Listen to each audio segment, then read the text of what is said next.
வணக்க மக்களே, நாம் இந்த ஆரோக்கியமான பதிவில் முருங்கை கீரையில் நிறைந்துள்ள மருத்துவன்மைகளை பற்றி நம்ம விளக்கமாக பார்க்க போகிறோம். பொதுவாக நம்ம கீரை வகைகளை எடுத்துக்கொள்வதற்கு முன்னாடி அதில் நிறைய மண் இருக்கிறதா அதை நம்ம தண்ணியில் போட்டு அலசணும். உப்பு போட்டு அந்த தண்ணியில் ஊற வச்சாலுமே நமக்கு நல்லது தான். அதுக்கப்புறம் நம்ம கீரைகளை சமைத்து எடுத்துக்கொள்ளலாம். முருங்கை கீரையெல்லாம் வாரத்தில் 2 அல்லது 3 நாட்கள் நீங்கள் எடுத்துக்கொள்ளலாம்.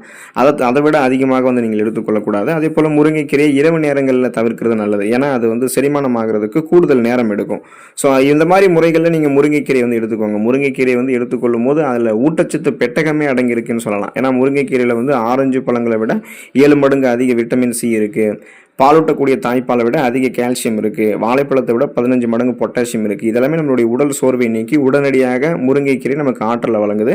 ஸோ இந்த நன்மைகள் நமக்கு என்னென்ன கிடைக்குது முருங்கைக்கீரை எடுத்துக்கொள்ளும் போது விளக்கமாக பார்ப்போம். அதை பற்றி பார்க்குறதுக்கு முன்னாடி இந்த வீடியோவுக்கு மட்டும் ஒரு லைக்கை கொடுத்துட்டு இந்த தகவலை உங்களுக்கு தெரிஞ்சவங்களுக்கும் ஷேர் பண்ணிவிடுங்க. ஏன்னா அது அவங்களுக்கும் பயனுள்ளதாக இருக்கக்கூடிய ஒரு ஆரோக்கியமான பதிவு தான். இது போன்ற அப்டேட்ஸ்கள் நீங்கள் தொடர்ந்து பார்க்குறதுக்கு நம்மளுடைய ஹெல்த் நியூஸ் தமிழ் சேனலை மறக்காமல் சப்ஸ்கிரைப் பண்ணி வச்சுக்கோங்க. பக்கத்தில் இருக்கக்கூடிய பெல் பட்டனையும் கிளிக் பண்ணி ஆல் அப்படின்ற ஆப்ஷனையும் செட் பண்ணி வச்சுக்கிட்டீங்க அப்படின்னா நாங்கள் போடக்கூடிய எல்லா அப்டேட்ஸும் உங்களுக்கு நோட்டிஃபிகேஷன் அடிக்கடி சேரும். சரிவாங்க மக்களே, இப்போ வீடியோக்குள்ள போயிடலாம். அனிமியா என்று சொல்லக்கூடிய ரத்த சோகை நோய், இந்த நோய் குணப்படுத்தப்பட்டு மீண்டும் வராமல் தடுக்கப்படுவதற்கெல்லாமே முருங்கைக்கீரை நம்ம எடுத்துக்கொள்ளலாம். இதுக்கான காரணம் என்ன அப்படின்னா, நம்ம எடுத்துக்கொள்ளக்கூடிய இந்த முருங்கைக்கீரையில் இரும்பு சத்து மிக அதிக அளவில் இருக்குது. இரும்பு சத்து நம்மளுடைய உடலில் குறையும் போது தான் ரத்த சிகப்பணுக்கள் குறையும். ரத்த சிகப்பணுக்கள் குறையும் போது அதில் இருக்கக்கூடிய ரத்த புரதமான ஹீமோகுளோபினுடைய எண்ணிக்கையும் குறையும். ஹீமோகுளோபின் தான் போதுமான அளவுக்கு ஆக்சிஜன் சப்ளைவே நம்மளுடைய உடல் உறுப்புகள் எங்கும் கொண்டு செல்லுது. ஸோ அப்படிப்பட்ட ஹீமோகுளோபினுடைய அளவு குறையும் போது ஆக்சிஜனுடைய அளவும் குறையிறதால மயக்கம், தலைவலி, குமட்டல், வாந்தி, உடல் பலவீனம், உடல் சோர்வு, உடல் வலி, கவனமின்மை, இந்த மாதிரி ரத்த சோகை நோய்களுக்கான அறிகுறிகள்லாம் தென்படும். ஸோ நம்மளால சுறுசுறுப்பாக இயங்க முடியாது. கவனமின்மையெல்லாம் நமக்கு இருக்கும். எந்த வேலையிலுமே கவனம் செலுத்த முடியாது.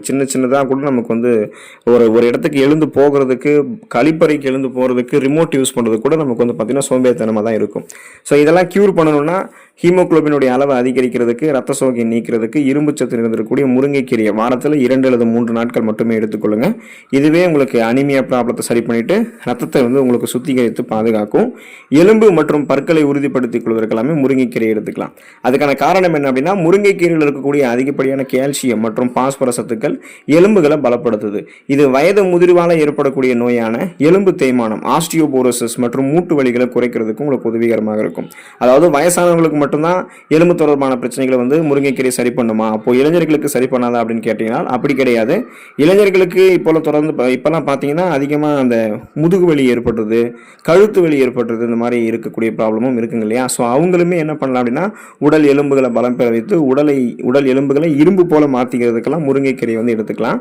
ஆஸ்டியோபோரோசிஸ், எலும்பு மெலிவு நோய், மூட்டு வலி, எலும்புருக்கி, முடக்குவாதம், எலும்பு மஜ்ஜைகளில் ஏற்படக்கூடிய பிரச்சனை, மூட்டு வளர்ச்சி போன்ற எந்த தொந்தரவுகளுமே இருக்காது.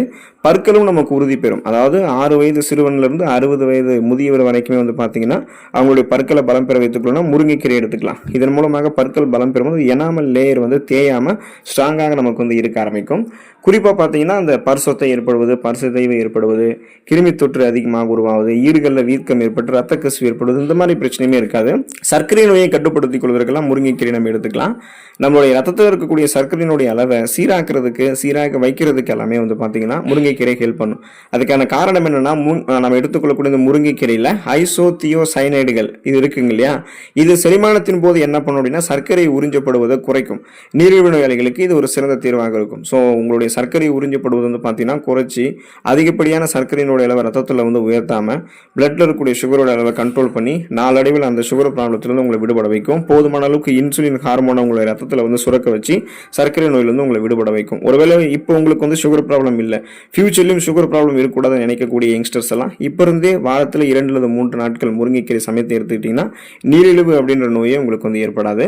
கண் பார்வை திறனை கூர்மைப்படுத்திக் கொள்வதற்கு, கண்கள் சார்ந்த பிரச்சனைகளை வராமல் தடுக்கிறதுக்கு எல்லாமே முருங்கைக்கீரை எடுத்துக்கலாம். காரணம் என்னன்னா, முருங்கைக்கீரையில் விட்டமின் ஏ அதிக அளவில் இருக்கிறதால இது மாலைக்கண் நோய் மற்றும் கண் தொடர்பான பாதிப்புகளை தடுக்குது. கண் தொடர்பான பாதிப்புகள் அப்படின்னா விழிப்படலம் சேதமடைவது, மாகுலர் டீஜெனரேஷன், ஏஎம்டி நோய் ஏற்படுவது, கண்களில் புரை ஏற்படுவது, இந்த மாதிரி எந்த பிரச்சனையுமே இருக்காது. அப்புறம் ஃபோன்ஸ், லேப்டாப்ஸ் அதிகமாக நம்ம யூஸ் பண்ணும்போது, கணினி எல்லாம் பயன்படுத்தும் போது கண்களுக்கு குளிர்ச்சியும் பாதுகாப்பையும் கொடுக்கறதுக்கு எல்லாமே முருங்கைக்கீரை நம்ம எடுத்துக்கலாம். அதுக்காக நம்ம ரொம்ப நேரம் வந்து ஃபோன்ஸ், லேப்டாப்ஸ் எல்லாம் பயன்படுத்தணும் அப்படின்னு கிடையாது. ஸ்க்ரீன் டைமை குறைச்சிக்கிறது அப்படின்றது, அதனுடன் இணைந்து முருங்கைக்கீரை தொடர்ந்து உணவுகள் எடுத்துக்கிறோம் அப்படின்னா நம்மளுடைய அந்த கண் பார்வையை இன்னும் நம்ம அதிக வயதிலுமே கூர்மைப்படுத்திக் கொள்ளலாம். கண்கள் சார்ந்த பிரச்சனைகளை வந்து வராமல் தடுத்துக் கொள்ளலாம். நோய் எதிர்ப்பு மண்டலத்தை பலப்படுத்திக் கொள்வதற்கெல்லாம் முருங்கைக்கீரை வந்து எடுத்துக்கொள்ளலாம். காரணம் என்னன்னா, முருங்கைக்கீரையில் வந்து ஆன்டி ஆக்சிடென்ட்கள் இருக்கு. ஸோ இது வந்து உடலில் இருக்கக்கூடிய நச்சுக்களை வெளியேற்றி நோய் எதிர்ப்பு சக்தி, இம்யூனிட்டியை வந்து நமக்கு பலப்படுத்துது. ஸோ இது வந்து கிருமி தொற்று மற்றும் பருவகால நோய் தொற்றுகள் வந்து உடலை பாதுகாக்குது. அதாவது நமக்கு இருக்கக்கூடிய சாதாரணமான நோய்களான சளி, காய்ச்சல், இருமல், தலைவலி இந்த மாதிரி பிரச்சனைகளையுமே முருங்கைக்கீரை வந்து குணப்படுத்திடும். சீசனலாக புதுசாக அட்டாக் ஆகக்கூடிய பாக்டீரியா, வைரஸ் போன்ற பருவகால தொற்று வியாதிகளும் பூஞ்சை தொற்று வியாதிகளும் இது மாதிரி எதுவுமே ஏற்படாமல் நம்ம பாதுகாக்கும். ஸோ முருங்கைக்கீரையை இனிமேலாவது வாரத்தில் 2 அல்லது 3 நாட்கள் சமைத்து எடுத்துக்கோங்க. பொரியலாகவோ துவையலாகவோ எப்படி வேணால் எடுத்துக்கோங்க. முருங்கை பொடியாகவும் எடுத்துக்கலாம். முருங்கை காய், அதே போல் முருங்கை பூ, இது மாதிரி எதுவாக இருந்தாலும் நம்ம எடுத்துக்கலாம். ஏன்னா முருங்கை மரம் ஒட்டுமொத்தமே வந்து பார்த்தீங்கன்னா ஸோ அது வந்து நமக்கு நிறைய மருத்துவன்மைகளை கொடுக்கக்கூடியதாக தான் இருக்குது. இருந்தாலும் நம்ம முருங்கைக்கீரை எடுத்துக்கொண்டு நலம் பெறுவோம். உடல் நலத்தை பராமரித்துக் கொள்ளுங்கள். அடுத்த ஆரோக்கியமான பதிவில் மறக்காமல் சந்திப்போம். நன்றி மக்களே.